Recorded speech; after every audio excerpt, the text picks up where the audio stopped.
Hello and what is going on today, guys? And today I'm going to be doing a vlog where I'm going to be talking about why I decided to buy my Volkswagen GTI. Now I know a lot of you guys have been asking questions about it, especially after you saw it in that vlog where I basically only showed the inside and I showed like a little bit of it.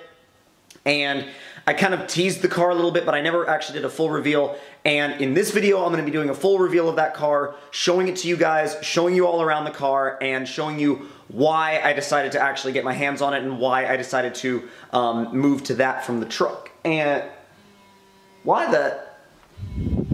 So here's my key, and I am way too obsessed with it because it does this. And I know I shouldn't be obsessed with it because of that, like just because of the freaking key, but like why not? Like, why would you not? Oh my god, I don't know. It's actually kind of cool because it comes with this little leather strap thing, and then comes with a key that's actually connected to it. And really, you don't do anything with the key. You just keep it in your pocket and you can start the car. But I still do that everywhere I go. I just can't not do it. It's just so hilarious to me that I figure it's like one of those why not things, and it's amusing. I don't know why it's amusing, but it's really, really, really amusing to just go like bam. So after a little bit of a cut, we are now sitting inside my VW Mark 7 GTI. Now, a couple little things about this GTI. This is a 4-door GTI and not a 2-door GTI. I know there's people that are gonna be like, oh, a 2-door's the better one. Why didn't you get the 2-door one? Basically, I wanted the space to carry passengers of the 4-door, and I also wanted the extra space when you fold the rear seats down, so you had a little bit more cargo space for long highway trips and stuff like that. I mean, my parents live about, like, I would say 10-hour drive-ish away from me, and generally, since I like to drive, generally what I'll do is I'll take a road trip up to see them, you know, and things like that, or if I wanted to drive, like, you know, for a quick vacation or something, or like a weekend out, then I like to have the option to carry cargo and gear and stuff like that. And the S2000 does not really have that option. Now, I know there's going to be those people that are going to say, well, the truck could do that just fine. The truck was made to haul stuff. I get that. I totally get that. But the thing is, you can't do mountain runs in a truck. You can't do, I mean, well, okay, technically I guess you could, but not in a lifted Cummins diesel. It just wouldn't work. And I think it was one of those things where I would have the truck and I'd be like, oh man, if I had the car with me, or oh, if I had the car with me at this time, or at this time, or at this time, and I needed something that was basic, that had the utility capabilities of the... Who's blowing up my phone? I needed something that had the utility capability, but also had the... basically was also fun to drive. And I think that was a lot of my... that played a lot of a part in my decision to get a hot hatchback, and that ended up being the GTI. Now I'm going to flip the camera around and show you guys a couple of the specifics of like the dash, the steering wheel, that kind of stuff, and so you guys can just kind of see more of how the car is all set up. Now right off the bat, you guys will be able to see the paddles back here. I did go with a DSG car, and I know there's going to be people that are going to be like, oh my god, you have completely ruined it. There's like, how dare you not get a GTI in a manual? And basically my answer to that is, I already have another car that's a manual, and I kind of like the idea of just being able to, you know, put this in drive and just cruise around and then have the control of the paddles whenever I want it, because this is not a shiftable automatic. Like, I'm doing air quotes because it's like, it's not a shiftable automatic. It is a double clutch transmission. So basically you get the immediate you get immediate blips on downshifts, you get really immediate upshifts. I mean, it's not as fast as something like a GTR, but it's definitely very quick compared to like the shiftable automatics of the world. And it's just like, again, like I said, it's a very clean design, very, very clean design. And I will say, I drove a manual Mark 7 GTI, and I wasn't particularly a fan. I really liked the shifter, but I didn't like the clutch. And it was just, it basically had no feedback at all. It felt just like a sponge. And I guess I'm used to clutches that have a lot of feedback to them, but at the same time, I kind of was like, well, we could do the manual one, and we could get, like, we could upgrade the clutch and things like that, or we could do the DSG one, and we could just leave it at that, and then from there, if we wanted to do a DSG tune or something, we could work ahead from that. Now, this particular GTI also has the Fender premium audio package, the stereo package, with the touchscreen and all that kind of stuff. The touchscreen's actually not bad. It's actually a really good infotainment system if I had to classify it. I mean, I actually have never had a car with a touchscreen before, and I think mainly because I generally just like to have a basic radio, and that's all I need. But this one came with it, and this was like exactly the thing I was looking for, and I didn't have to have that, but I chose to go with it, and I was like, oh, okay, that's not bad, you know? And just so you guys can see the dash is very, very simple. It's very basic. I'm gonna go ahead and start the car real quick, but if you, one little thing is if you just hit the start button, it turns the power on, but it won't let you start the car until you apply the brake. Now, basically, you saw there it said oil change in 100 miles. I already did an oil change like 1,500 miles ago. I just haven't reset the computer, so don't yell at me for that. But let's go ahead and start the car real quick. And it's really, really quiet because it's stock exhaust, but I actually do really want to do an exhaust on this car at some point because I've just heard some with exhausts and they sound so good. Like, oh my god, they sound so good. Now, also, the tire pressure warning light is on, and I'm actually not quite sure why. I've set all the tires exactly where they're supposed to be. I think I have them all right above 30 PSI. I think I have them right about like 32 PSI. And I've been checking them, and the light isn't turning off, so I'm wondering if there's an issue with the pressure in the spare tire. But again, I'm not too sure, and I'll figure that out as I go along. Now, it's cold, so I'm not gonna rev it, but if it was warmed up, I would definitely rev it for you guys. But the thing is, one, you can't really hear it all that well, and two, when you're in neutral, it only lets you rev it to like 4,000 RPM, and then it kills it. Now, if you get a tune, you can tune that out, but currently, it will not let you rev over 4,000 RPM, and the infotainment screen yells at you. In fact, I wonder if it'll do it. Not infotainment screen, but like the little display in the middle of the dash, it'll yell at you. Yeah, do not activate gas pedal while stationary. What is this? Don't tell me not to be a hooligan. Don't tell me I can't rev my car. Now, the car is a little bit dirty right now, so don't don't give me too much crap for the fact that the car is dirty. I do have to wash it, but the roads have been really, really salty and grimy down here in Georgia recently, so with it being winter and everything. But we have a nice day today. I mean, you can see I'm wearing a t-shirt. It's actually really beautiful out. But I'm gonna go ahead and walk you guys around the car real quick and just kind of show you guys what it looks like and show you kind of some of my favorite things about the car. One of the biggest things that I really like with the fact of it being red is the red strip that follows the line of the bumper right here through the headlight and then through the grill of the car and then around to the other side. And also, okay, so the VW emblems, right?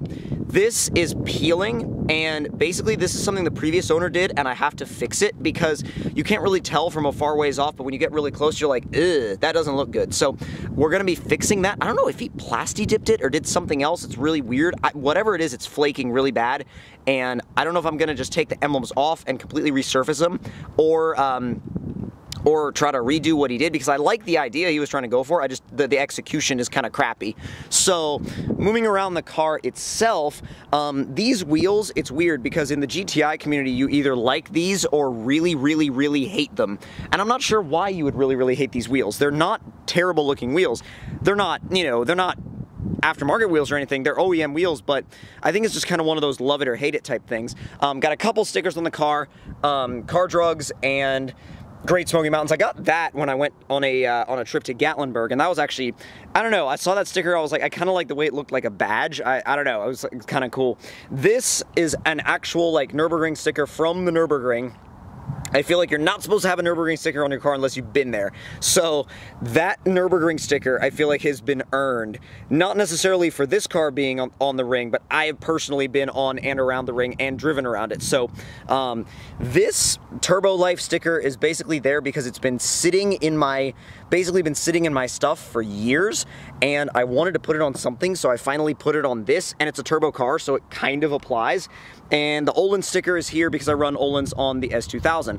And also on the back of the car, you can see here the rear emblem, it didn't peel as bad, except for right up here, probably because it actually, like, when it goes back into the car, because that's how you open the trunk, or well, I say open the trunk, open the hatch, because when you open the hatch, you press the emblem in, and then you lift, and then if you want to close it again, you just release it and put it back down. But the thing is, I feel like that must be rubbing somewhere inside, and that's probably why it ended up rubbing off like that. But all in all, I think it's a great looking car, and I don't mind the fact that it's the 4-door. I really, really don't.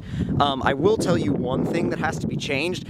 Well, two things that have to be changed. One, the fact that it's running the stock Pirelli all seasons. These are not very good and they have to go. I've already done one track day on them and they're not good. I mean, look, tread wear, 500.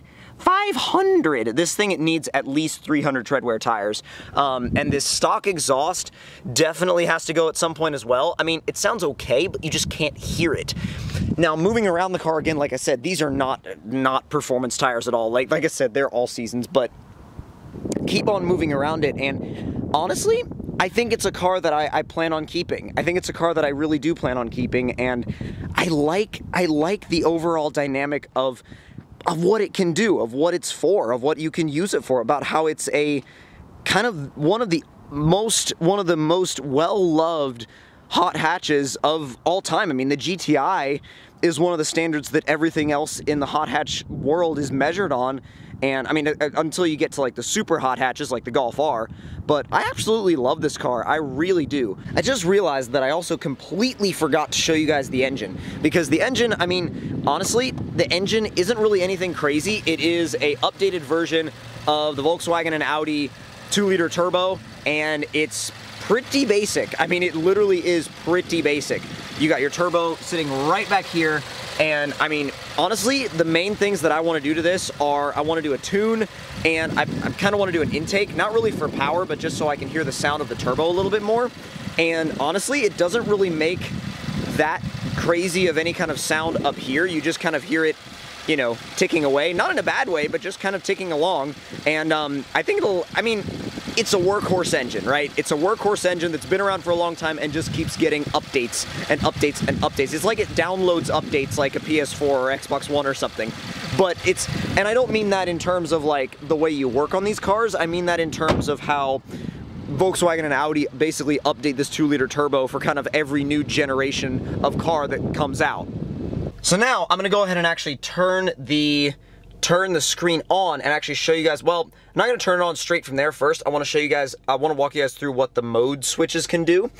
So down here we have our mode switch, and then we have the traction control button. Now if you hit it once, it is basically traction control deactivated. Then you hit it again, it's activated again. Now if you hold it down for about 5 seconds, 2, 3, 4, 5-ish, ESC Sport is activated, and they warn you. They're like, driving control reduced. So they're basically saying, we are not responsible if you go over a cliff or something you're not supposed to do. But after that, usually what you'll end up pressing is the mode switch, and you've got 3 options. You've got normal, sport, and individual.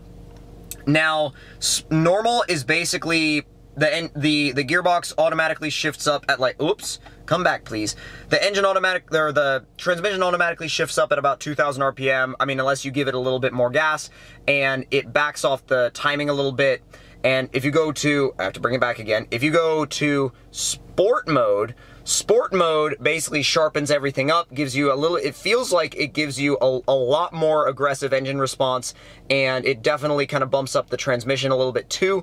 And if you will please, okay, now individual mode. Individual mode is very fun to play with, because right now I have my individual mode steering in normal, engine in sport, and front lighting in sport. Honestly, the front lighting doesn't really make any difference at all when you're driving. I just left it in sport. I never touched it. But the engine, you can change it from sport to normal. And then the steering, you can also change from sport to normal. I personally prefer to leave the steering in normal, because the sport steering feels like they just artificially stiffen it up way too much, and it just doesn't feel natural. So I keep that in normal, and then I want the extra boost, so I keep the engine in sport. Now, basically everything else with that within this system would involve me playing copyrighted music, and I am not going to do that. So, or well, it would involve me playing music, which honestly I feel like you guys aren't really the most interested in music stuff, so I feel like you guys are much more interested in the car dynamically than you are in music. But across the course of 2018, you guys are going to see a lot more with this car. I basically got this car back at the end of summer last year and have been using it and driving it and going on trips with it since then, and really kind of getting acclimated to it and really figuring out all the little things that I like about this car and deciding whether or not I wanted to keep it, because that was the main reason I didn't make any videos on it back in 2017, because I wasn't sure if I wanted to keep it or not. But here we are in the beginning of 2018, and I'm pretty sure I want to keep this car. I really, really do like it, and I do plan on keeping it. So if you guys enjoyed this tour of my 2015 Mark 7 Golf GTI, don't forget to leave me a like. Tell me in the comments down below what y'all thought of it, and if you're new to the channel, don't forget to subscribe for more, and I'll see you guys next time. Talk to you guys later.